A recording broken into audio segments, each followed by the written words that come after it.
আগের দিনের ভিডিওতে দেখিয়েছিলাম আমাদের বাড়ির পেছন দিকে কি কি গাছপালা রয়েছে। আজকে দেখাবো সামনের দিকে কি কি ফলের গাছ রয়েছে। প্রথমেই দেখালাম বীজ থেকে হওয়া একটা ভালো জাতের আম গাছ, আর এই পেয়ারা গাছ আর কাঁঠাল গাছ এগুলোও বীজ থেকে হয়েছে। পেয়ারা গাছটা আমার এক ছাত্রী আমাকে উপহার দিয়েছে। পেছন দিকের মতো সামনের দিকেও বেশ কয়েকটা সুপারি গাছ লাগানো হয়েছে। আগে একটা পেয়ারা গাছ দেখালাম, সপেদা গাছ, এটা একটা কামরাঙা গাছ এবারে ঈশার জন্মদিনে লাগিয়েছি। এটা একটা আমলকির গাছ। এই যে ফলের গাছগুলো দেখাচ্ছি এর মধ্যে বেশিরভাগটাই এবছর রথের সময় কিনে লাগিয়েছি।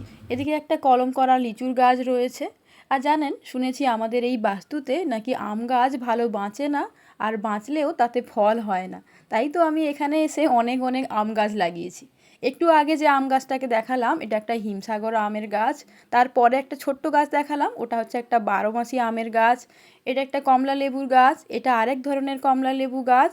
আর এদিকে রয়েছে সিঙ্গাপুরি কলার গাছ। তবে এই কলার গাছগুলোকে রাখা যাবে না, কালকেই কেটে ফেলা হবে একটা নতুন ঘর তৈরির জন্য। এটা হচ্ছে একটা দারুচিনির গাছ, এটা হচ্ছে একটা পেয়ারা গাছ। আচ্ছা, এত ফলের মধ্যে আপনার পছন্দের ফল কোনটা?